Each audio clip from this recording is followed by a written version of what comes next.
Hey everyone, welcome back to our channel. In today's video, we'll talk about why is it at a disadvantage for a company to grow too rapidly. That's how a young business grows. One common reason many new businesses fail is due to growing too quickly. Rapid expansion can stretch a company's financial resources, leading to a shortage of cash needed for everyday operations. I need cash. A key challenge for managers is to maintain a balance between income and expenses to ensure there's enough cash flow to cover the increasing cost of a business. Now, in 2001, business professors Neil Churchill and John Mullins developed a formula to help companies manage their growth rate using only internal financing. This formula, known as the self-financeable growth rate (SFG), assists managers in balancing cash consumption with cash generation.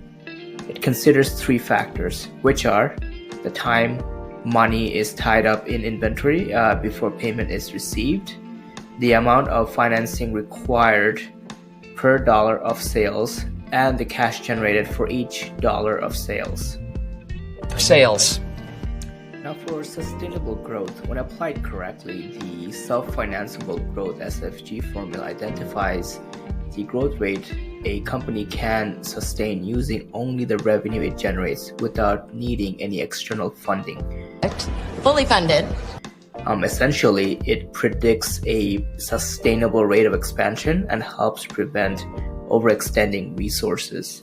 If a market is growing faster than the company's SFG, growing up way too fast. Churchill and Mullins suggest three strategies that managers can apply. One is that accelerating cash flow, two, cutting costs, and three, increasing prices to take advantage of the growth opportunity. Now, each of the strategies, accelerating cash flow, reducing cost, and raising prices, helps generate the necessary cash to support faster growth.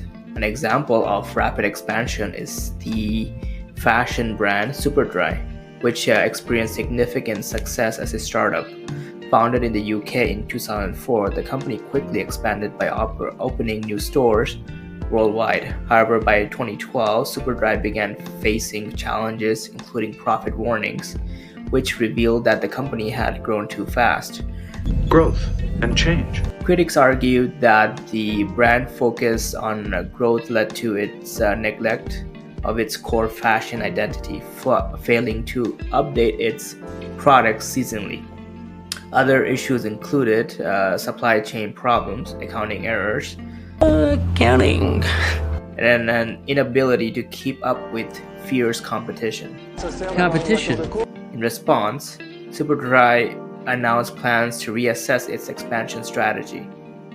Now, one of the things that business growth expert Edward Hayes highlights that while growth can add value to a company, if not properly managed, it can strain the company's culture, processes, and people, ultimately destroying its value. He emphasizes that growth is not just a strategy, but a complex process of change that requires the right mindset, procedures, experimentation, and a supportive environment. Now, coming back to opening point, nothing great is created suddenly. As an entrepreneur, we all know the difficulties of starting a business. Managing a business is about problem solving. If plan A fails, then you should always have a plan B. However, from my experience, you don't need a plan B if you have properly planned out your plan A. So in summary, if a certain path does not work, then you can try a different path to get to your destination. But always remember your end goal, which as a business is to make money by increasing cash flow. Now, an ancient philosopher named Cyrus stated, "From the errors of others, a wise man corrects his own." Starting a business is about getting your hands dirty, and with each mistake you make, it's a lesson that you learn. Lesson learned. However, if you keep at it, make enough mistakes and corrections, you will start to see results in your ventures. Now, this concludes our video. Well, thank you for joining us today. On our next video, we shall discuss about the importance of leadership and the role of a CEO. CEO! So be sure to subscribe and hit that like button. And always, cheers for now.